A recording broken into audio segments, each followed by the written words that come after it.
아시죠? 출래불사춘이라고 하는 말이 있죠. 이제 봄이 왔는데 아직 그 봄을 만끽하지 못하는 사람들이 우리 주변에 참 많이 있는 것 같습니다. 방금도 교수님께서 말씀 주신 것처럼 봄철에 이제 자살 위증도 하고 보니까 3, 4, 5월 중에서 5월달이 가장 높은 그런 시기인 것 같습니다. 오늘 이렇게 국회 자살 예방 포럼에서 봄철 자살 급증 어떻게 막을 것인가 라고 하는 그런 주제를 가지고 토론을 하는 그 시점이 아주 4월을 마감하고 5월을 맞는 그런 입장에서 아주 시의적절한 주제가 아닌가 그런 생각들을 보게 됐습니다. 전홍진 센터장님께서 계절과 또 자살, 또 일조량과 자살, 또 우울증과 자살 이런 부분에 대해서 굉장히 전문적인 그런 영역에서 이렇게 말씀을 좀 해주셔서 아주 인상 깊게 아주 어려운 주제를 쉽게 저희들에게 풀어주셔서 잘 이해할 수 있는 그런 기회가 됐던 것 같아서 감사드리고요.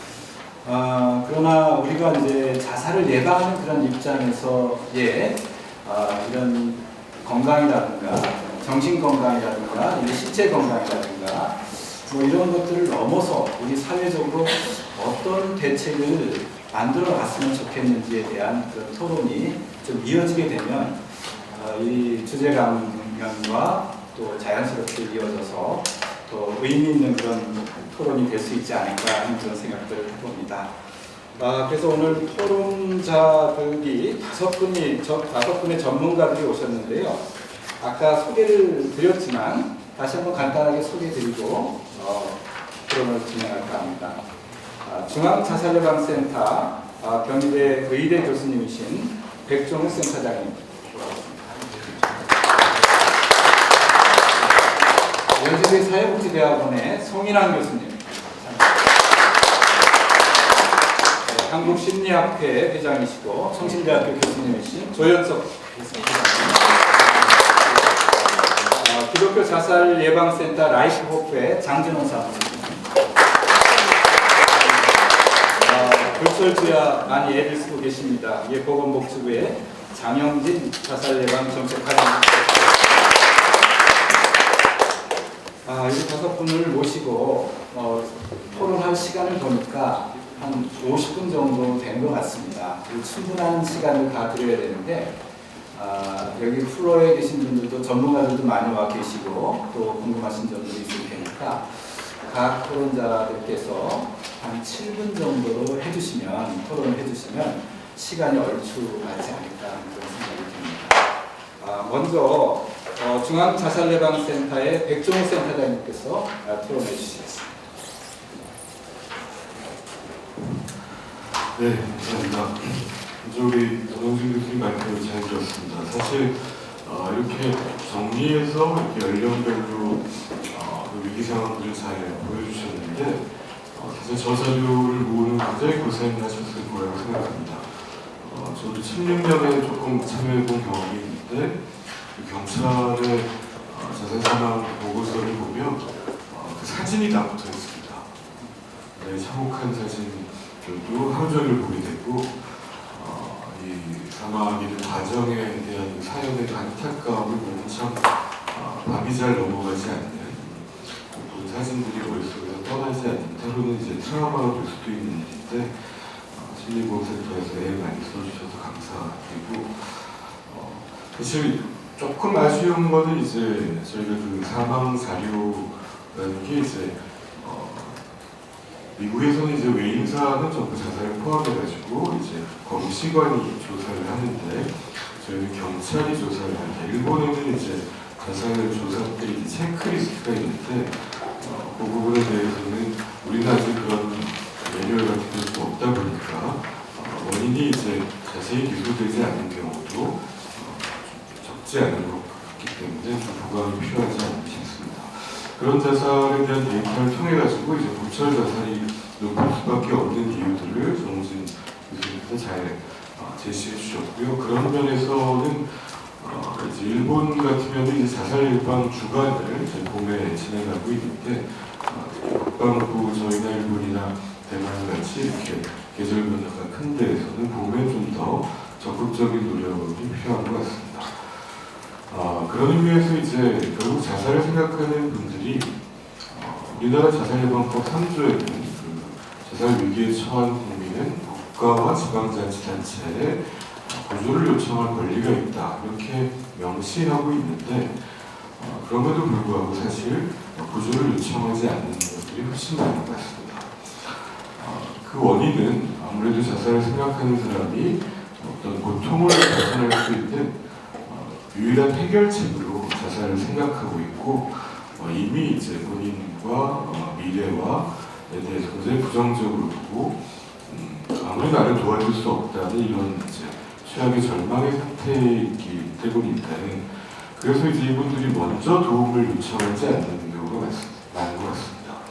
그래서 저희가 이런 봄철에 자살을 좀 낮추려고 하면은 본인이 도움을 요청하지 않을 때 전 선생님이 얘기하신 뭐 기분의 변화라든지 또 불면증이나 낮에 일에 집중하지 못하거나 여러 가지 상황들이 위기에 몰리는 이런 상황, 그 자살의 경고 신호들을 우리가 미리 알고 주변에서 인식할 수 있다면은 이제 자살을 예방할 기회를 좀 더 갖게 될 것이다. 그런 의미에서 이제 생명지킴이 교육 같은 것들이 특히 이제 봄에 특히 새학기의 시작과 직장에서의 새로운 업무의 시작과 함께 이제 2, 3월에 집중되는 것들이 도움이 되겠다라는 생각을 해봤고요.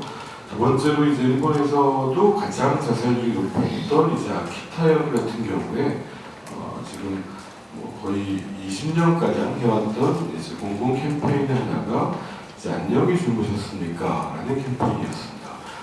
결국은 이게 불면증이 있냐라고 물어보는 것인데 그 캠페인의 목적은 불면증 뒤에 숨어있는 노인 우울증을 잡고 그 중에 이제 자살을 생각하는 분들을 빨리 발견해서 적절한 지원을 통해서 자살을 예방하는 것이었습니다. 근데 자살을 생각하십니까? 이렇게 캠페인을 하면은 누구도 그 부스에 이제 오지 않을 테니까 그걸 좀 더 우회적이지만 효과적인 불면증에 대해서 그런 캠페인을 진행하면서 실제 접근성을 높인 좋은 방법이었던 것 같습니다. 그래서 봄에 특히 선생님 말씀하신 대로 이제 우울증이 재발하거나 좀 기분 변화가 있을 때 흔히 이제 불면증이 악화되기 때문에 이런 것들에 대해서 잘 알려서 뒤에 숨어있는 자살의 위험을 예방할 수 있어야 되지 않나 싶습니다. 그리고 한 가지만 더 말씀드리면 이제 이 결국 자살을 이제 생각하는 사람들이 그런 도움을 요청할 때 작년부터는 이제 자살예방 정책과에서 1393이라는 자살예방 상담 전화도 만들었고 또 생명의 전화 같이 또 민간 기관에서 자살예방에 대한 직접 전화를 받는 일들을 열심히 해오시고 계신데 이런 걸 비롯해가지고 국가가 할 일이 있고 또 민간이 할 일들이 있는 것 같습니다. 올해 같은 경우에는 이제 특히 10대, 20대의 접근성을 높이기 위해서 최근에 몇 년 사이에 이제 뭐 미국이든 일본이든 유럽에서 텍스트 상담 또는 SNS 상담의 비중을 높이고 있는 것 같습니다. 그것들은 특히 우리나라에서도 작년에 이제 생명보험 사회공헌 재단에서도 이런 것들을 시행하고 있는데 되게 일본도 지금 6개 단체가 24시간 이제 SNS로 자살 상담을 하는 것들이 이제 성인 노인들은 별로 접근을 안 하는데 10대나 20대에서는 더 효과적일 수도 있다는 보고들이 나오는 것 같습니다. 그래서 이런 부분은 또 민간에서 적극적으로 참여할 수 있는 지원도 필요할 것 같고 민과 관이 협력해서 여러 가지 활동을 특히 봄에 집중해서 진행해야 되지 않을까 싶습니다. 네, 마치겠습니다. 고맙습니다. 아주 짧지만 또 핵심적인 말씀들을 다 해주신 것 같습니다.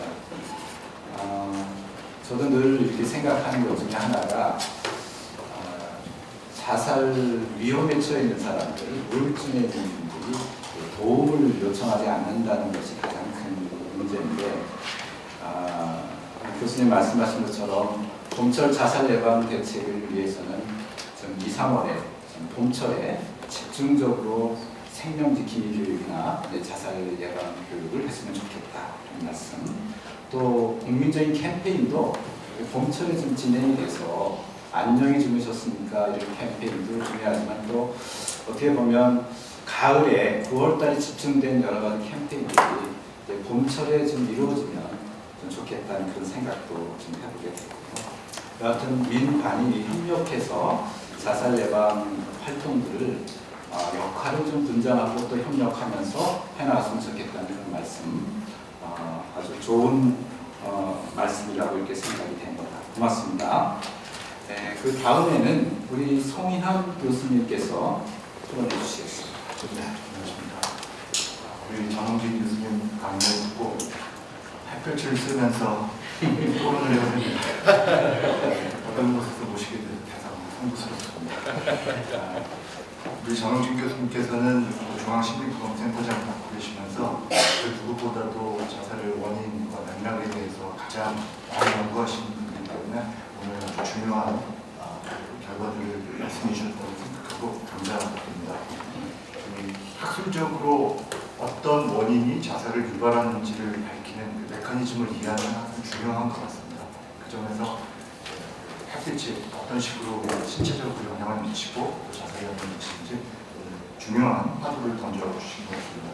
저는 실은 지금 연구년 중입니다. 그래서 리투아니아하고 미국 보스턴에서 연구를 하면서 자살 연구를 하고 있습니다. 나라마다 자살에 대한 원인도 또 사람들이 대한 태도도 참 다르다라는 것을 많이 느끼면서 우리 사회에 미치는 우리의 원인에 대해서 잘 파악하고 또 우리에 맞는 해결책들을 찾아보는 것들을 하는데 오늘 좋은 말씀을 해주셔서 우리나라 데이터를 생각해 볼 수 있을 것 같습니다. 자살이라는 문제 자체가 굉장히 복잡한 문제라고 생각합니다. 복잡성을 띈 주제에 대해서는 한 전공에서 한 분야에서만 접근할 수 있는 문제가 전혀 아니라 정말 다양한 분들이 모여서 머리를 맞대고 다차원적으로 접근해야 될 것 같고요. 그러기 위해서 아마 오늘 이런 자리가 마련된 것 같습니다.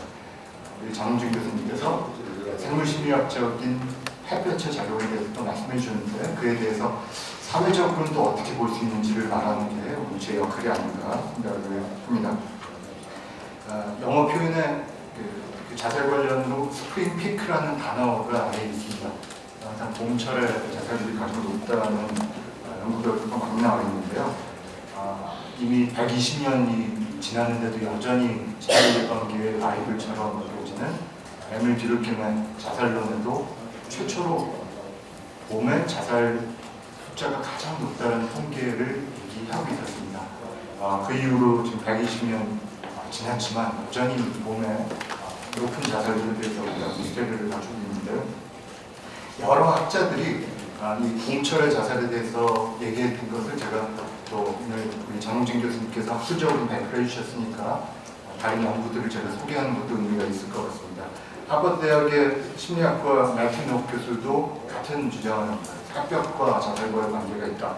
그런데 그 이유는 뭐냐면 햇볕이 인간의 에너지와 심리적인 동기를 더 확장시키기 때문에 자살에 대한 액션을 취하는 것 역시도 강조를 할 수가 있다는 것이 하버드의 마이클 노 교수의 주장이고요. 메릴랜드 의대 포스틀라치 교수 팀에서는 봄에 활동성이 높아지기 때문에 감정의 장애가 있을 때 그것이 더 증폭이 된다. 역시 장 교수님 말씀하고 같이 문제가 있는 것이 더 극단적으로 증폭이 되는 현상을 얘기하고 있습니다. 그런데 이에 대해서 좀 반대되는 연구도 있습니다. 오스트리아 비엔나 대학의 스테판 프로알드 교수팀에서는 조금 재미있는 시도를 하나 했는데요.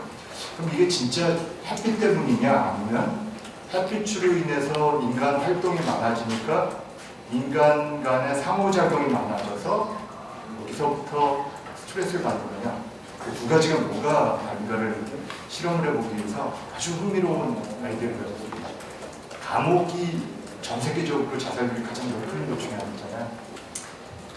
감옥에 있는 재소자를 상대로 조사를 해봤더니 이게 되게 잘했습니다. 감옥에서 햇볕을 받는 양은 다 똑같잖아요. 근데 상호작용을 인간 간에 하는 것은 다 폐쇄가 되어 있지 않습니까? 감옥에서 봤더니 계절에 따른 자살의 변화가 전혀 없더라. 그래서 이제 이 오스트리아 스테판 교수의 주장은 햇볕보다는 오히려 햇볕으로 인해서 인간 간의 관계가 많아지니까 그로 인한 상호작용의 스트레스가 아닐까라고 하는 주장도 또 동시에 존재하기도 하고 있습니다. 또 스웨덴의 콜스락 교수 팀에서는 무슨 얘기를 했냐면 일맥상통한 얘기인데요.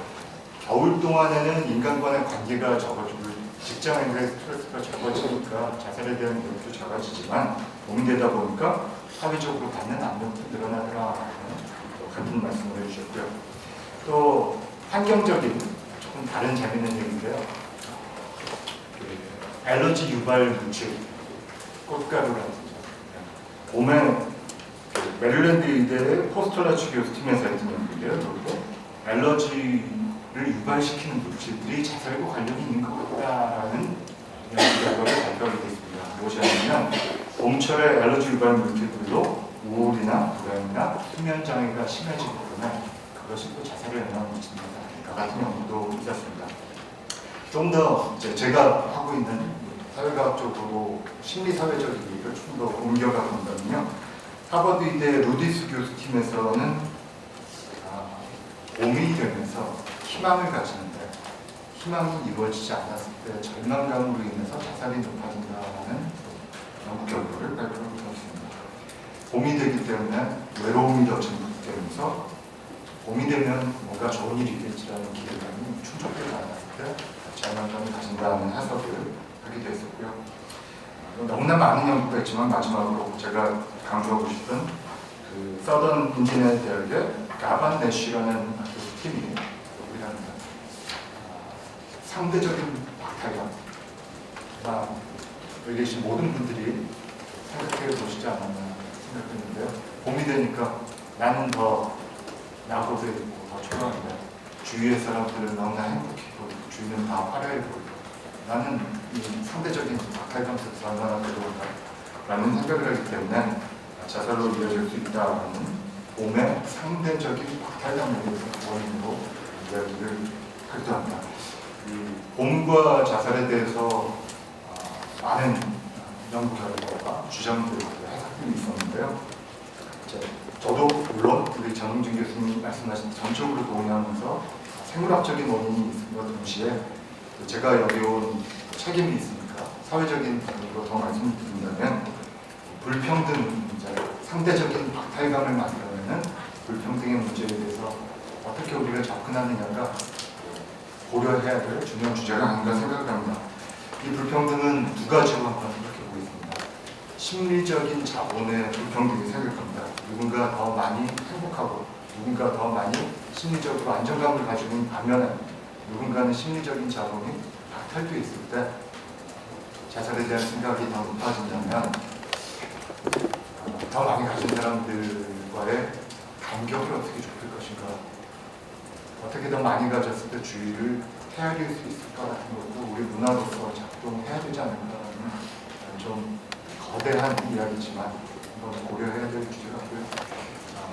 사소한 예로 한번 적용해 본다면 SNS의 과시적인 내용들이 정말 많이 있죠. 여기 계신 선생님들 중에서도 과거의 싸이월드나 페이스북 같은 거 보면 너무나 근사한 데서 밥 먹고 너무 멋있는 생활을 하는 것이 그러지 못한 사람들에게는 더 많은 심리적인 박탈감을 느끼게 하는 면이 있는 것 같습니다. 마지막으로 경제적인 자본의 박탈감을 마지막으로 말씀드리고 싶습니다. 불평등 격차가 점점 더 짙어지고 있고요. 잘 아시다시피 우리나라의 경제적인 불평등의 격차는 가장 빨리 심각해지는 나라 중에 하나인데요. 이 격차를 어떻게 줄일 수 있을까가 특히 봄에 사람들을 더 좌절시키는 상대적인 박탈감을 근본적으로 줄여나갈 수 있는 우리 사회가 한번 고려해야 될 주제가 아닌가 생각하면서 간단한 토론을 마치도록 하겠습니다. 감사합니다. 네, 고맙습니다. 우리 교수님께서 정말 거대 담론을 또 이렇게 제시해 주셨는데 굉장히 인상 깊은 그런 토론이었던 것 같습니다. 상대적 박탈감에 대한 말씀들을 하시면서 불평등 이야기를 하셨고 심리적 자본, 경제적 자본의 불평등에 대해서 우리가 어떻게 대처할 것인가. 사실 이 문제가 자살과 밀접한 관련이 있고 공철 자살과도 밀접한 관련이 있다는 그런 말씀들을 여러 연구를 빗대어서 이렇게 말씀을 해주셔서 감사드립니다. 정말 봄이 되니까 이제 개학도 하게 되고요, 취업도 이렇게 하게 되고 모든 것들을 시작하는 그런 시기에 이제 스트레스가 굉장히 많은 것 같습니다. 어느 사람들은 잘 나가는 사람도 있지만 또 어느 사람들은 굉장히 그 실직을 당하고 앞으로 자기의 장래가 불확실한 사람들도 참 많이 있는데 그런 사람들은 아무래도 정말 상대적 박탈감이 크게 느껴질 것 같다는 그런 생각이 좀 듭니다. 교수님 토론을 잘 들었습니다. 고맙습니다. 예, 다음에는 한국심리학회 회장님이시고 청신의 교수님 조현석 회장님 토론해 주시겠습니다. 사실 연구를 하다 보면 10명, 20명 만나서 연구하고 쉽지 않은데 특히 어려운 환경에 있는 1921명의 환자들을 대상으로 연구하는 걸 보면서 굉장히 놀랐습니다. 이 연구를 하시기 위해서 얼마나 고생을 하셨을까. 이렇게 연구를 하는 한 학자로서 이렇게 와닿았고요. 사실 이전에도 햇볕이 사실 우울증뿐만 아니라 많은 부분에 도움이 된다는 얘기를 듣고 있었고, 또 실제로 저도 이제 2000년대 초에 이 알코올 사업을 지역사회에 세팅하기 위해서 많은 그 나라들을 찾아보고 또 그 프로그램을 하는 곳에 이제 갔을 때 저는 그때 이제 알코올 마약 쪽 그 시설을 많이 들어갔었는데 그 프로그램 중에 그 외부 활동하는 프로그램이 있었어요. 저는 단순히 이제 그게 운동과 관련된 것이나 이렇게 생각을 했었는데 그때 그 시설의 한 분이 햇볕을 많이 쏘게 하려고 노력하고 있다 이렇게 얘기를 했었거든요. 그러니까 이미 이런 연구를 통해서 검증되기 이전부터도 이 야외에서 운동을 하고 햇볕을 쐬게 하는 건 정신건강에 굉장히 도움이 된다는 걸 이미 알고 있었습니다. 그런데 이렇게 그 자료로 보여주시니까 굉장히 더 와닿고 이후에 이제 이런 어떤 상담이나 프로그램을 진행하는 데 있어서 이런 결과들을 어떻게 구현해야 될까 이런 고민을 지금 하게 되는데요.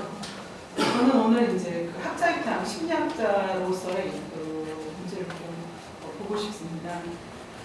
오늘 이제 이 햇볕의 이야기도 굉장히 중요하지만 실제로 우울증에 걸리거나 자살을 하는 사람 중에 그 성격 특성 변이를 무시할 수 없다는 말씀을 교수님께서 여러 차례 하셨는데 저도 전적으로 동의를 합니다.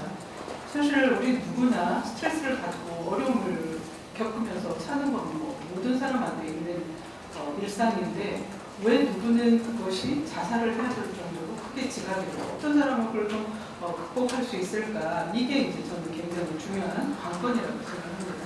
그래서 자살에 영향을 미치는 원인에는 그 생물학적인 원인도 있지만 사실 우리가 이제 그 교과서에서 볼 때 그분의 어떤 성격 특성도 굉장히 영향을 많이 미친다고 보고 있고 그 사람의 평소의 사고 패턴, 그 사람이 평소에 어떤 그 생각을 할 때 주로 어떤 쪽에서 예를 들면 부정적으로 생각하는지 긍정적으로 생각하는지 이런 어떤 경향성들 그리고 자존감이 높여지는 않는지 그리고 스트레스에 대처하는 능력이 어떤지 그리고 또 송 교수님께서도 인간관계에 대해서 말씀하셨지만 인간관계를 어떻게 평소에 했는지 이런 것들의 어떤 결정체라고 봅니다. 자살을 할 때는 어떠한 이유가 아니라 이런 것들이 모아진 결과라고 보는데 인간관계와 관련해서는 최근에 이제 그 서울대 그 최인철 교수님 행복에 대해서 굉장히 연구를 많이 하고 계신데 최근에 낸 자료집이 있어요. 그 자료집을 보니까 사실 우리가 이제 자살이나 우울을 얘기하면 반대로 행복에 대해서 얘기를 안 할 수가 없는데 무엇이 가장 행복한가 이거에 대해서 이제 그 설문조사 연구한 결과를 보면 관계였어요. 관계가 좋은 사람이 행복하고 결국은 우울하지 않고 이렇게 이제 역으로 행복 행복한 사람들의 특징을 보면서 이제 설명한 책이 최근에 나왔습니다. 그래서 제가 책을 한번 받아서 이제 봤는데요. 그게 이제 나중에 우리가 자살 예방하는 이제 역으로 행복의 조건을 우리가 오히려 설파를 하는 것이 더 국민들한테 이제 설득력이 있지 않을까 이제 이런 생각을 제가 했고요. 그래서 이 관계의 중요성이 얼마나 중요한가, 관계를 잘하는 게 얼마나 중요한가. 근데 그 연구 중에 좀 재밌었던 게 일반 동료하고 관계가 아니라 직장인들 관계에서는 상사하고의 관계였어요. 상사. 이것도 좀 우리가 생각하는 거 좀 달랐는데 하여튼 이건 뭐 오늘 이제 주 내용은 아닌 것 같고요. 하여튼 행복과 관련된 거에 우리가 역으로 관심을 가지고 좀 볼 필요가 있겠다. 자살을 하지 말라고 하기보다는 오히려 행복할 수 있는 방법들을 좀 적극적으로 홍보하고 알려주는 것이 더 건강하고 좋은 방법이 아닌가 해서 지금 제가 좀 제안을 했던 거고요. 어쨌거나 이제 이런 어떤 성격적인 특성이라든지 사고의 어떤 패턴이라든지 자존감의 높낮이 그리고 스트레스에 대처하는 능력과 관련된 이런 일련의 일들이 어디서부터 생겨나는 것일까에 대한 근본적인 그런 그 상황을 좀 우리가 파악해보는 게 좋겠다. 왜 어떤 사람은 긍정적인 생각을 주고하고 많은 스트레스를 경험해도 잘 견뎌냈는데 어떤 사람은 못 해낼까. 저는 참고로 제가 중독과 관련된 일을 한 30년째 하고 있는데 중독 일을 하다 보니까 자살하고도 뗄래야 뗄 수 없는 무가운의 관계고 그래서 이분들이 왜 중독자가 됐을까, 왜 자살을 할까 이런 것들과 관련된 끊임없는 고민과 연구를 좀 진행하고 있는데 저는 지금은 중독 전문가보다는 부모 교육 오히려 전문가로 제가 활동을 많이 하고 있습니다. 그 이유는 중독 문제를 해결하기 위한 한 대안으로 이제 무엇을 해야 되나 했을 때 예방 교육으로 저는 요즘 부모 교육을 굉장히 많이 하고 있어요. 아이를 잘 키워야 된다는 거죠. 결국 앞서 말씀드린 그런 원인이 되는 특징에는 사실은 성격적인 요인 뭐 이런 그 특성들은 결국 부모가 가지고 있는 어떤 특성들 그리고 부모가 어떻게 자녀를 양육했는가 이런 것들이 저는 거의 결정을 한다고 보거든요. 그러니까 지금 어떤 한 아이는 그 아이가 자기가 한 어떤 그 살아오면서 경험해서 갖고 있는 게 아니라 기본적으로 그렇게 태어났고 또 그렇게 키워졌기 때문에 그렇게 살아야 되는 자기 의지와 무관하게 그런 상황들이 너무 많다는 거죠. 그래서 근본적으로 우리가 접근해야 되는 게 뭘까? 저는 오히려 부부가 잘 살게 하는 거. 사실은 부모가 양육을 못하고 가정 환경이 나빠지는 그 근본의 그 이유에도 부부가 행복하지 않은 것, 그리고 부모가 아이들을 잘 키우지 못하는 것. 굉장히 나쁜 방법, 권위적이고 독재적이거나 아니면 무관심하거나 학대하거나 이런 어떤 잘못된 양육 방법의 결과로 인해서 평생을 힘들게 살아가야 되는 것. 이런 것들에 대해서 저는 관심을 가지고 하고 있습니다. 그래서 이후에 우리가 이 근본적인 문제를 해결하기 위해서 정말 자살을 하지 말게 하는 그 근본적인 원인이 뭘까에 대해서 고민을 해야 되고 그런 활동에 대해서 더 제가 우리가 노력해야 되지 않을까 하면서 제가 계속 주장하고 있는 게 이런 얘기를 했어요. 결혼할 때 부부교육 받는 걸 의무화시키고 정말 우리가 어떻게 살아야 되는지를 너무 몰라요. 저는 지금 상담자분에 35년 동안 일하고 있는데 어떻게 우리가 결혼해서 살아야 되는지에 대한 개념이 없다. 방법도 모른다. 그래서 그런 것들도 좀 가르치는 게 좋을 것 같고 또 부모가 됐을 때 아이들 출생식 할 때 의무적으로 부모 교육을 좀 받게 한다든지 이런 방법이 좀 되면 좋겠다. 여기 혹시 의원님이 계시는데요. 이런 것들도 한번 정말 그 법적으로 한번 고민을 해보면 어떨까. 그 다음에 요즘 이제 뭐 행복기금해서 뭐 결혼한 신혼부부들한테 많은 혜택을 주고 있는데 그런 것들 할 때 좀 교육을 좀 시키면 어떨까. 이제 여러 가지로 제가 지금 생각을 하고 있고 고민을 좀 계속 하고 있는데요. 근본적으로 이런 것들이 자살도 예방하고 가정의 문제도 예방하고 많은 문제들을 예방할 수 있는 그 기초가 되지 않을까 이제 이런 생각을 합니다. 그래서 이 자리를 빌어서 다시 한번 제가 제안을 하고요. 우리 심리학회는 지금 지난달에 이런 합의를 했습니다. 학회를 이제 1년에 모든 학교가 15개 본과가 있는데 상반기에 춘기가 있고 하반기 축기가 있어요. 그때 2시간은 자살 예방 교육을 의무화하도록 했습니다. 그래서 15개 본과가 본과 회장님들이 합의를 했어요. 그래서 이제 이번부터 저희는 진행을 합니다. 일단 저희 회원이 6만 명이기 때문에 우리 회원들부터 교육을 시켜서 이런 정보를 우리가 또 이쪽 전공은 하지만 또 이런 정보들을 또 이렇게 상세하게 받는 기회가 적어서 2시간 정도는 학교 프로그램에 좀 넣어서 업무적으로 교육을 하도록 하고 있고 그 중에 관심 있는 분들은 또 상담 강의할 수 있는 자격증을 저희가 받도록 지금 알선을 하고 있습니다. 그리고 제가 이번에 심리학 쪽에서는 이제 상담을 많이 하기 때문에 상담을 하러 오신 분들한테는 자살과 관련된 체크를 좀 하도록 의무화해서 그걸 조금 이전에는 본인이 얘기하지 않으면 그냥 이렇게 넘어갔는데 좀 이렇게 저희는 이제 상담을 하게 되면 검사를 여러 가지를 하게 되는데요. 그때 자살 체크도 좀 의무화해서 좀 들여다보도록 이렇게 저희가 지금 회원들한테 알림을 하고 있습니다. 네, 하여튼 앞으로 자살 문제를 해결하기 위해서는 좀 본질적인 문제도 좀 검토해보면 좋겠다는 의견을 말씀드립니다. 고맙습니다.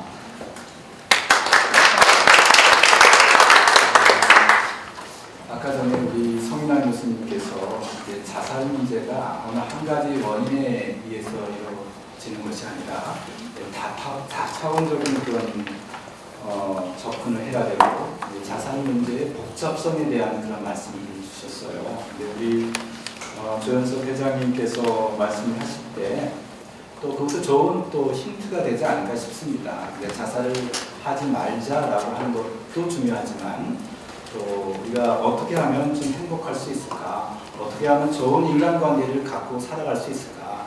이런 교육도 자살 예방과 더불어서 함께 했으면 좋겠다는 생각도 들고요. 이제 부모 교육이라든가 이제 신혼부부 교육이라든가 이런 이제 부부가 잘 살고 행복하게 사는 방법이라든가 어떻게 보면 이 범위가 굉장히 소발적이고 융합적인 그런 개념으로 확대된 그런 말씀들을 이렇게 해주셨는데 사실 그런 것들이 다 이루어지지 않고 있기 때문에 이제 자살 문제가 생긴 게 아닌가라는 그런 생각도 해보게 됩니다. 여하튼 우리 심리학회에서 여러 가지 방법으로 이제 자살 예방과 관련해서 노력하고 있는 그런 모습에 우리가 좀 박수를 쳐드리고 또 이렇게 함께 했으면 좋겠다는 생각을 해보게 됩니다. 고맙습니다. 네, 박수 한번 쳐드리죠. 다음에는 기독교 자살예방센터의 라이프 호프 장진원 사무총장님께서 지난번 ITN 라디오에서 토론도 하시고 인터뷰도 하시고 해서 굉장히 활발하게 활동을 하고 계십니다. 네, 반갑습니다. 먼저 우리 국회 자살예방 포럼이 1년을 지나면서 많은 전문가분들, 한국 사회에 큰 영향력을 끼치신 것 같아서 감사드리고요. 특별히 오늘 이렇게 강의를 들으면서 이제 우리 한국 사회가 좀 더 전문적이고 또 모든 분야가 함께 생명에 대한 소중함을 알리는 그런 좀 발전된 시간이었다고 생각이 됩니다. 특별히 오늘 저도 여러 가지 공천에 대한 문제를 좀 들으면서 저는 좀 현장에 대한 이야기들이 좀 필요하지 않을까라고 좀 생각을 하고 좀 준비를 해봤습니다. 한 예로 이제 3월 달부터 많은 유가족들이나 아니면 좀 우울증 아니면 고위험 분들이 이런 문의가 갑자기 증가해요. 갑자기 힘들다. 왜 힘드냐 그러면 무엇인가 바뀌는 시기라는 거죠. 예를 들어서 기초수급 문제 같은 경우에는 이 심사가 나옵니다. 이 불안한 거죠. 그 다음에 또 고위험군 같은 경우에는 3월달이 되면 이 가정적으로 또 무엇인가 좀 환경도 바뀌고 주위에서 그러는데 아까 말씀하신 것처럼 이 상대적 박탈감이라는 것이 굉장히 증가가 하고 또 실제로 지역에 있는 우리 보건소나 자살예방센터에 가면 이 3월달이 되면 이 업무 체인지가 거의 됩니다. 이 공백기가 생기는 거죠. 그러니까 실제로 지역 서비스를 받을 수 있는 그런 기관들이 예산이라든지 전문 인력 또 정책들이 실질적으로 3월달에 보통 입안이 되면 실시가 4, 5월달에 됩니다. 그러니까 실질적으로 지역사회의 자살 예방에 대한 공백기가 봄철에 한국 사회는 생기는 거죠. 그래서 일본이나 미국 같은 경우는 실제로 이 생명 보건 사업은 지속 사업이지 단기 사업이 아니거든요. 근데 우리나라 같은 경우는 주로 사업도 민간 지원이라든지 또 정책적으로 단위 사업으로 되어 있기 때문에 이게 연말부터 연초까지는 인력이 공백이 생기고 실제로 이직이 생기고 또 예산도 중단이 되고 또 새로운 계획을 시작하기에 늦고 그러다 보니까 실제로 5월 달에 행사들이 모여 있어요. 또 5월 달에 사실 단체들이 할 수 있는 여건이 안 됩니다. 가장 중요한 데. 그러다 보면 당연히 고위원분들도 이 봄철에 소외가 됐고 또 국가적으로도 이미 대처가 늦는 실제로 상담 전화가 제일 많은 게 저희도 3월부터 5월 달이고 실제로 위기에 가장 필요한 시점이기도 한데 국가적으로 할 수 있는 좀 한계들이 상반기는 확실히 많다. 이런 것들이 현장에서 지금 한국 사회의 좀 봄철에 대한 좀 특수한 상황이라고 좀 느껴지고요. 두 번째는 좀 통계적인 약점이 사실 좀 있는 것 같습니다. 그러니까 예를 들어서 어떤 지향점을 가지고 통계를 했을 때는 그 통계가 가장 중요한 원인이 되지만 사실 통계의 목적은 그 통계를 통해서 좀 근본적인 문제를 해결하는 데서는 통계에 소외된 부분을 또 봐야 되거든요. 예를 들어서 우리가 이제 통계적으로 봄철이 많다라고 하는 거에 대해서는 아까도 우리 좋은 말씀으로 많은 이론들이 있지만 실제로 대도시하고 또 농촌은 또 틀립니다. 그리고 햇빛의 양에 대한 부분이 이제 굉장히 대중적이 있지만 또 반대로 실제적으로 드리케 같은 경우는 일교차를 주로 또 많이 얘기할 수도 있거든요. 그러니까 해라는 개념이 또 지금은 미세먼지 때문에 해의 측정 시간이 틀립니다. 그래서 저희가 이 통계를 가지고 언제나 이런 현장에서 보면 그것들을 가지고 뭐가 좀 놓치고 있는가, 또 소외된 부분이 무엇인가, 그리고 실제로 우울증 환자들이 이런 부분에서 어떠한 도움이 필요한가들도 한번 고민을 해야 되지 않을까. 그런 의미에서 우리나라 지금 정확히 모르겠는데 해외 같은 경우는 이제 정통적으로는 낮에 자살이 많습니다. 저희 나라 오늘 또 오셨으니까 그런 점도 저희도 궁금한 것 같아요. 그러니까 밤에는 범죄가 많지만 자살은 낮에 주로 일어난다는 게 주로 통설이거든요. 그런 의미에서는 이 활동력 있는 것과 이 자살의 행정관계가 분명히 있을 것이고 또 계절적으로는 이 봄과 가을인데 이게 해양뿐만 아니라 급격한 일교차. 그래서 실제로 듀리케임도 해양보다는 결론에 가서 이렇게 얘기했던 것 같아요. 그러니까 아까 말씀드린 해에 적응하는 기간. 그러니까 적응을 어떻게 하느냐의 문제라는 거죠. 해가 길어서가 문제가 아니라 해를 많이 쬐서가 아니라 내 심리 상태가 어떻게 급격하게 적응하고 때로는 빨리 적응하느냐. 그래서 이 유럽의 모든 연구에서 결국은 이게 좀 일교차적인 원인도 분명히 있지 않을까 이런 통계적인 원인도 저희 나라에서도 한 번 정도 해봐야 된다고 생각이 되고 있고요. 마지막으로 그러면 저희가 이런 봄철 자살 예방을 좀 어느 분야에서 했으면 좋겠나 이렇게 고민해봤더니 실제로 예방은 건강할 때 예방 주사를 맞는 게 효과가 있거든요. 이미 봄철이 자살이 많으면 봄철에 자살 위기 개입 인력을 늘리고 CCTV 많이 달고 한강 다리에 사람 세워놓고 줄일 수 있겠죠. 근데 사실 예방이라고 하는 것은 건강할 때 주사를 맞아야 이게 효과가 있듯이 이미 봄철에 자살이 많다라고 하는 것은 그 전에 무엇인가 정책적으로 기반이 돼야 된다고 생각이 됩니다.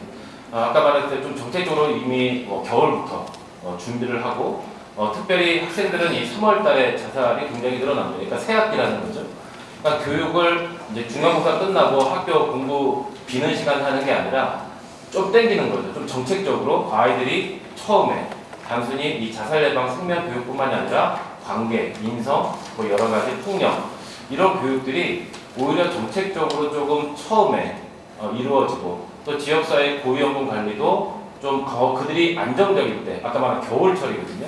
그러니까 연말부터 사업이 진행이 되는 거죠. 그래서 겨울에 내년 사업에 봄철이 위험하니까 이 고위험군들이 봄에 위험해지니까 원래 1년 단위 사이버가 아니라 올해 작년 겨울부터 이분들을 안정적으로 상담하고 또 그분들의 활동을 개선하고 그 다음에 봄철을 준비하면 확실히 한국 사회의 봄철 자살이 굉장히 많기 때문에 실질적으로 청소년 또 노인층 또 지역사회에서 할 수 있는 그런 기회가 됐으면 좋겠고요. 또 오늘 이런 시간을 통해서 전문가분들이 함께 고민하고 참여한다면 많은 분들을 살릴 수 있다고 생각하면서 발표를 마치도록 하겠습니다. 감사합니다.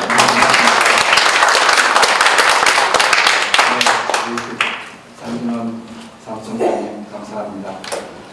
현장에 있으면서 느꼈던 어려움들 말씀을 좀 주셨고요. 또 아까 특별히 좀 인상 깊었던 게 봄철에 여러 가지 사회 서비스, 지역사회 서비스들이 이제 변화가 되면서 이때 스트레스가 이제 어려움에 처해 있는 분들이 이제 스트레스가 많고 자살 가능성이 많기 때문에 향후 이런 부분에 대한 정부의 예산 지원이라든가 이제 활동의 어떤 방향도 요때를 기점으로 해서 좀 일관성 있게 꼭 그때만이 아니라 우리가 5월, 6월, 5월, 6월 이때 그 사업이 진행되는 게 아니라 이제 겨울철부터 이렇게 진행이 돼 나갈 수 있도록 하는 그런 노력도 좀 있어야 되지 않을까 하는 그런 생각도 해봤고요. 그 연말부터 정말 사업이 좀 정리가 돼서 봄철에 자살을 줄이는데 다양한 노력들이 좀 있었으면 좋겠다 하는 그런 생각들을 해보게 됩니다. 아까 말씀하신 것 중에 일교차 얘기를 좀 하셨는데 사실은 그런 연구들도 우리가 좀 더 돼야 될 것 같은 생각이 들어요. 보니까 최근에도 아침 최저 기온이 4도고 낮 최고 기온이 24도고 뭐 이런 식으로 뭐 상당히 많은 일교차가 되면서 우리 몸의 면역력이라든가 이제 저항력, 그 이제 항상성을 유지하기 위한 그런 능력들이 많이 떨어지기 때문에 아마 우울하신 분들은 더 그런 면에서 견디기 어려울 수도 있으니까 그런 것들도 좀 우리 교수님들께서 또 많이 연구를 해주시고 또 발표해 주시면 도움이 되지 않을까 하는 생각을 합니다. 좋은 토론 감사드리고요. 우리 보건복지부 자살 예방 정책과 우리 장영진 과장님께서 오늘 이렇게 오셨는데요. 과장님 너무 애쓰십니다. 지금 몸이 뭐 10개라도 모자랄 정도로 전국을 이렇게 다니고 계시는데 과장님 그 토론 겸해서 또 하실 말씀 있으면 말씀해 주시면 고맙겠습니다. 예, 사실 제가 말씀드리는 것보다는 여기 지금 전문가분들 말씀 한마디로 더 듣는 게 더 자살 예방으로 도움이 되지. 일단 저한테 시간을 주셨으니까 제가 5마디 올리겠습니다. 일단 저희가 아까 우리 정준영 사무총장님 말씀도 하셨지만 그 국가 자살 예방의 행사, 홍보 이런 것들이 뭐 우수 사례가 되던 것 이런 것들이 9월에 집중돼 있습니다. 그렇지. 9월 자살 예방의 날을 기점으로 해서 자살 예방 주간도 정해져 있고 자살 예방법에도 그렇게 돼 있고 해서 사실 9월에 집중돼 있고 기존에 2018년, 17년 이렇게 옛날 자료를 찾아보면 봄철에는 일부 지자체에서 충남이라든가 일부 지자체에서 그런 활동들을 하긴 했지만 활발하진 않았더라고요. 근데 실제로 자살이 많이 사망 사건이 발생하는 것은 봄철이라는 게 통계적으로 보고 아까 우리 센터장님 말씀하셨듯이 과학적으로도 증명이 돼 있는 상태라서 이 봄철에 좀 더 집중해야 될 필요가 있지 않냐는 생각을 하게 됐고 그때 2월에 한번 그래서 여기도 그때 제가 뵀던 분들이 몇 분 많이 계시는데요. 뵙고 과학적 근거가 있는 얘기냐 그리고 필요성이 있는 얘기냐고 했을 때 다 이구동성으로 필요하다고 하셨어요. 그래서 그렇다면은 5월부터 아니 3월부터 이게 사업이 본격적으로 시작이 돼야 되고 오히려 그때 집중해서 해야 되겠다는 생각을 들고요. 그래서 전문가 간담회도 하고 광역 지자체 센터 부센터장님들 모아서 어떤 것들을 할 수 있는지도 한번 다시 들어보고 지자체 공무원들을 전체를 한번 모아놓고 설명회도 하고 했습니다. 그래서 지금 3월부터는 주로 두 가지 측면에서 일단 저희가 사실은 그런 생각을 했던 게 2월이라 사실 그때도 좀 늦었습니다. 사실 우리 사무총장 말씀하신 대로 겨울부터 준비를 해서 했어야 되는데 조금 늦은 감이 있지만 하여튼 그때 이제 준비가 돼서 지금 중점적으로 하는 거는 아까 우리 백종원 센터장님 말씀하셨지만 이 시기가 누구나 특히 우울증이 있는 분들은 위험에 빠질 수 있는 그런 위험한 시기이다. 그리고 당신은 그 위험한 시기에서 도움을 받을 권리가 있다. 도움을 요청해라. 아니면 주변에 그런 분들이 있으면은 도움을 줘라. 도움을 요청할 수 있는 방법을 알려주든지 아니면 어딘가로 연계하든지 이런 것들을 국민이 좀 알게 했으면 좋겠다는 게 하나였고요. 그리고 아까 그 사진에서 고립 부분에 대한 사진도 아까 인상적인 사진이 하나 나왔는데 그 방문 서비스를 하는 분들을 좀 더 좀 인텐시브하게 2018년까지 사실 방문 서비스 하는 분들은 게이트키퍼 교육은 거의 다 했습니다. 95% 이상이 진행했는데 조금 더 이분들이 우울증이나 이런 거를 스크리닝할 수 있는 교육을 조금 더 보완을 해서 올해는 지금 3월, 4월 중순까지 한 7만 분 이상을 지금 스크리닝을 추가를 했습니다. 지금 물론 지역센터에서는 지금 과부하가 걸리기 때문에 굉장히 어려운 어려운 상황이긴 한데 그럼에도 불구하고 3월, 4월, 5월이 굉장히 중요하기 때문에 했고요.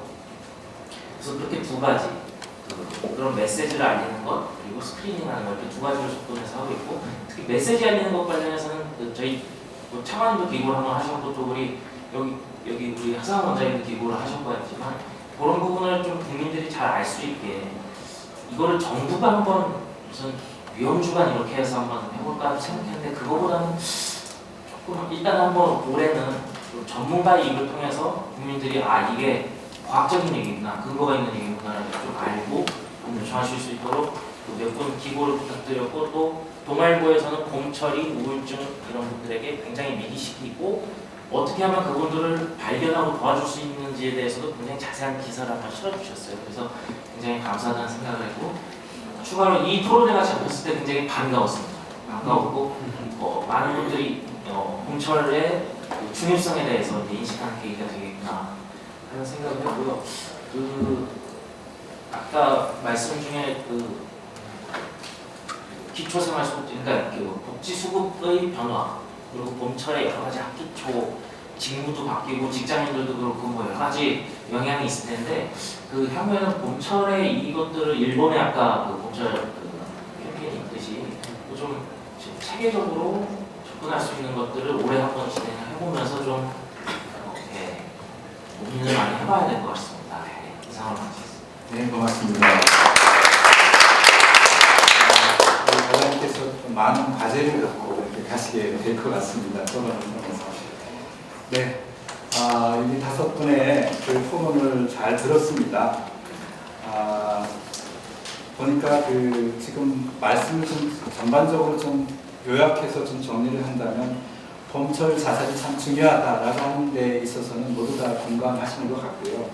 또 이런 봄철에 여러 가지 사회 서비스를 좀 집중시키고 또 우리가 활동할 수 있는 자살 예방 교육이라든가 또 방문 서비스들을 좀 더 활성화시킨다거나 또 캠페인을 한다거나 이런 것들을 좀 가을 9월 10일 자살 예방의 날을 기점으로 하기보다는 좀 더 이제 4, 5월달, 3, 4, 5월달에 이렇게 했으면 좋겠다는 말씀들 그리고 겨울부터 준비를 해서 이제 봄에 집중적으로 국민들에게 자살 예방의 중요성들을 생명사랑의 중요성들에 대해서 캠페인을 했으면 좋겠다는 생각이 들고요. 저는 개인적으로 이런 생각을 좀 해봅니다.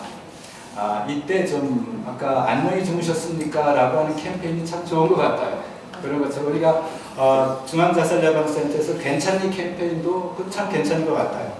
그래서 뭔가 이렇게 전 국민들이 이렇게 공감할 수 있는 그런 캐치프레이즈로 그 캠페인을 한번 3월부터 5월달까지 집중적으로 이렇게 나가면 참 좋겠다는 생각이 듭니다. 그때 방송도 좀 동원하고 언론도 이제 함께해서 캠페인 좀 진행되면 어떨까라는 그런 생각을 해보게 됐습니다. 이제 여러분들이 토론을 들었고요. 전문가의 토론 듣고 혹시 여기 플로어에서 질문이라든가 또 함께 토론할 그런 내용들이 있으시면 말씀해 주시죠. 시간이 한 5분 정도 이렇게 남은 것 같습니다. 네. 간단하게 자기 소개해 주시고 간단한 질문을 해 주셨으면 고맙겠습니다. 네, 땅끝 해남에서 박종기입니다. 두 가지만 말씀드리겠습니다. 네. 첫 번째 아까 공동체 관계 이런 말씀하셨는데 저희 상권리 마을에 제가 재무를 맡고 있거든요. 재무를 맡고 있으면서 할머니들 이렇게 다니고 시위를 봐요. 근데 요즘 정부에서 많이 좋은 일 하시더라. 노래도 하고 여행도 하고 근데 이제 다니신 분들은 기분이 좋아요.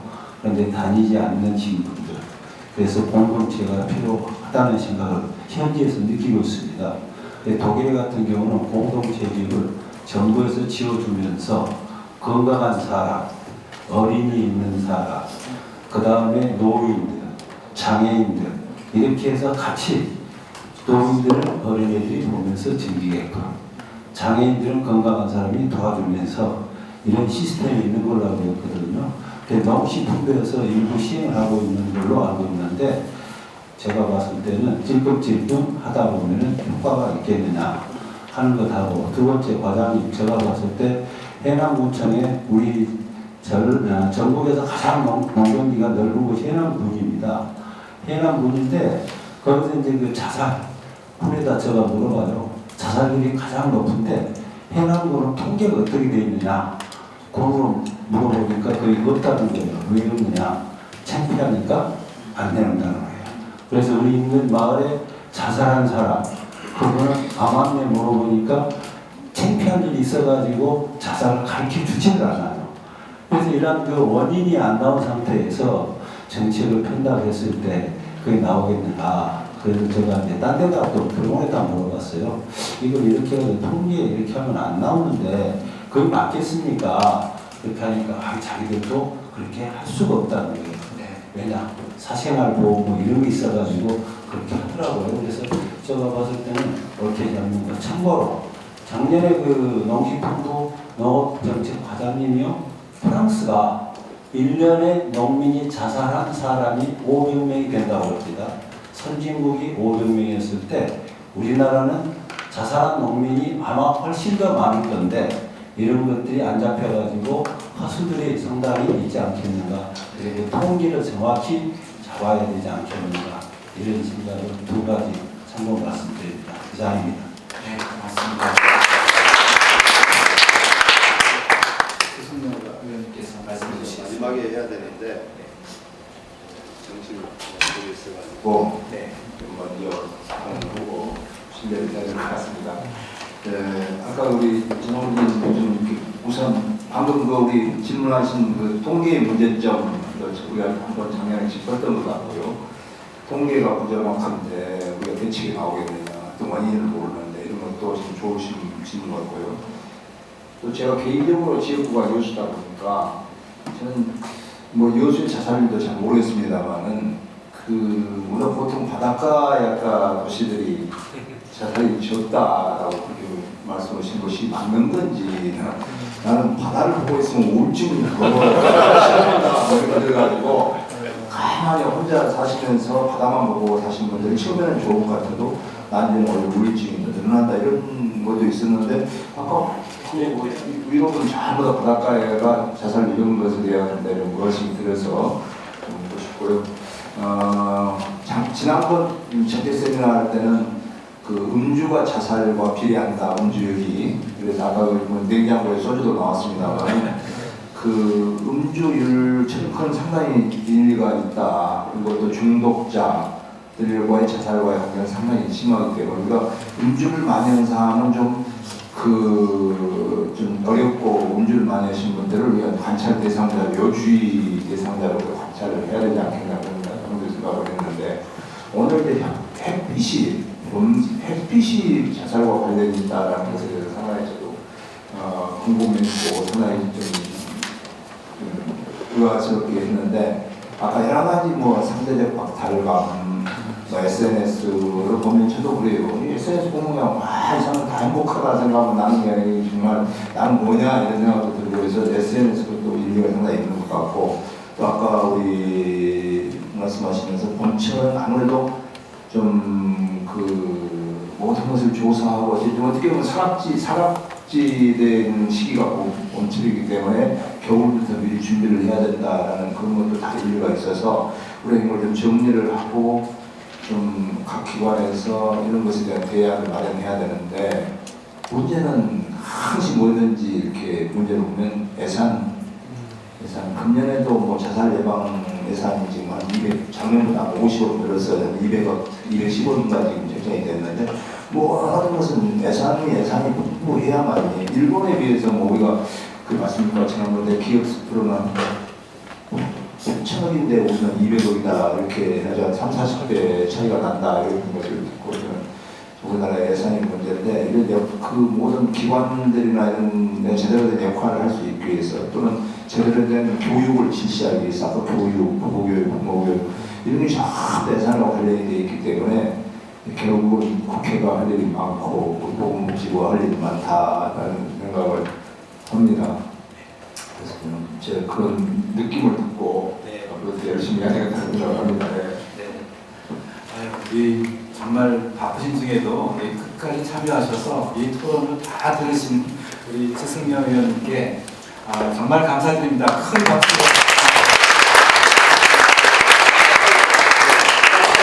결국은 맞습니까?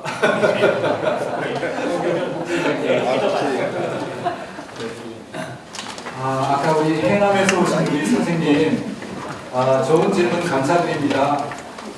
뭐 질문에 대한 어떤 대답을 듣기를 원하셔서 하시는 건가요? 아니면 누구에게 그 대답을 받고 싶으신가요?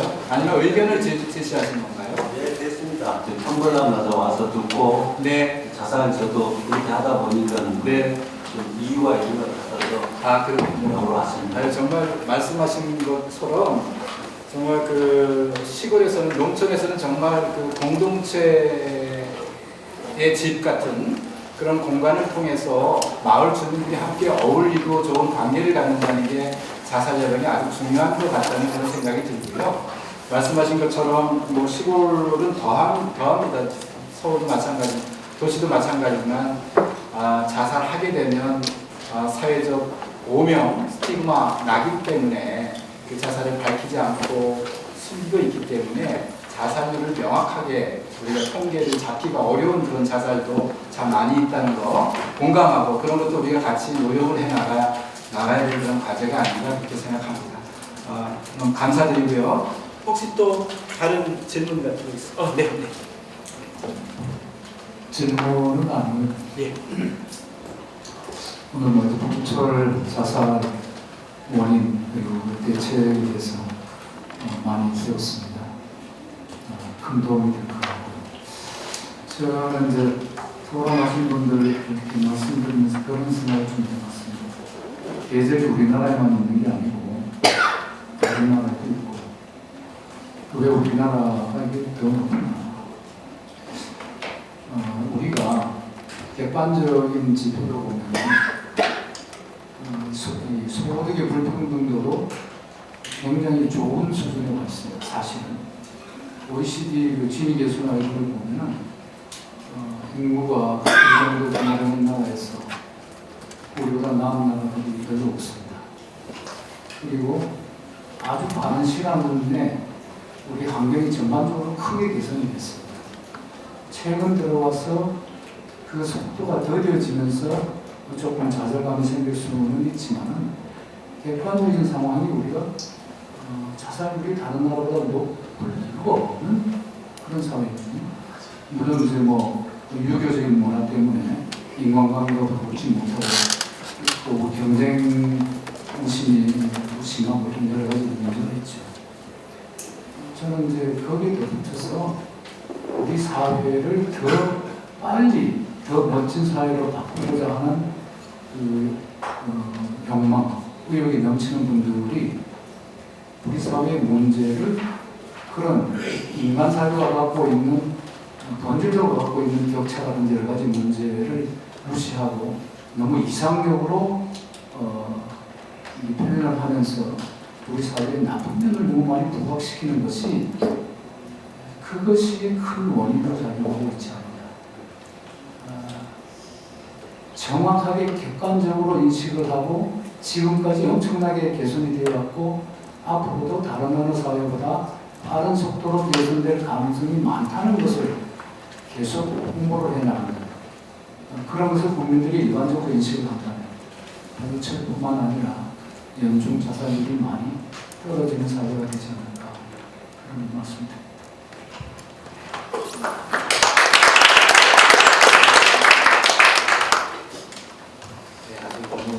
우리에게 꼭 필요한 그런 말씀을 주신 것 같습니다. 저도 그런 생각을 많이 합니다. 우리 사회에 어떤 부정적인 어떤 문제를 해결하기 위해서 여러 가지 방법들이 있는데 부정적인 면을 없애기 위한 노력들, 제가 종종 말씀을 여러 자리에서 말씀을 드리는데 자살 예방도 자살의 위험 요인들을 제거하는 그런 방법이 있고요. 또 하나의 방법은 자살의 보호 요인을 증대하는 방법이 있습니다. 근데 우리가 지금까지 하는 여러 가지 노력들 중에 하나는 자살의 위험 요인을 제거하는 데 많은 관심을 기울여 왔어요. 맞는 말씀입니다. 그렇게 해야 됩니다. 그러나 또 다른 측면에서 볼 때 자살을 하고 싶어도 할 수 없는 그런 자살의 보호 요인들이 더 많이 증대되는 노력들. 우리 대표님께서 말씀 주신 것처럼 우리 사회가 정말 좋은 그런 어떤 장점들, 가능성들, 희망적인 것들 이런 것들도 우리가 함께 강조해 가면서 그 보호 요인들을 좀 더 확충해 나간다면 자살 예방에 좀 도움이 될 수 있지 않을까 하는 그런 생각들을 좀 해보게 됐습니다. 감사드립니다. 혹시 뭐 지금 오늘 끝나는 그런 시점에서 오늘 질문하지 않으면 집에 가서 좀 잠을 못 자시는 분들 한 분만 딱 제가 질문을 받고 마치겠습니다. 네, 선생님. 네. 짧게 말씀을 해주셔야 됩니다. 네. 네, 꼭 들어주십니다. 네. 저는 평생 사회복지사입니다. 한국사회복지사협회 물러사회복지사입니다. 평생 사회복지사를 하다 보니까 자살 일원들이 많이 있는 것을 보게 됩니다. 자살을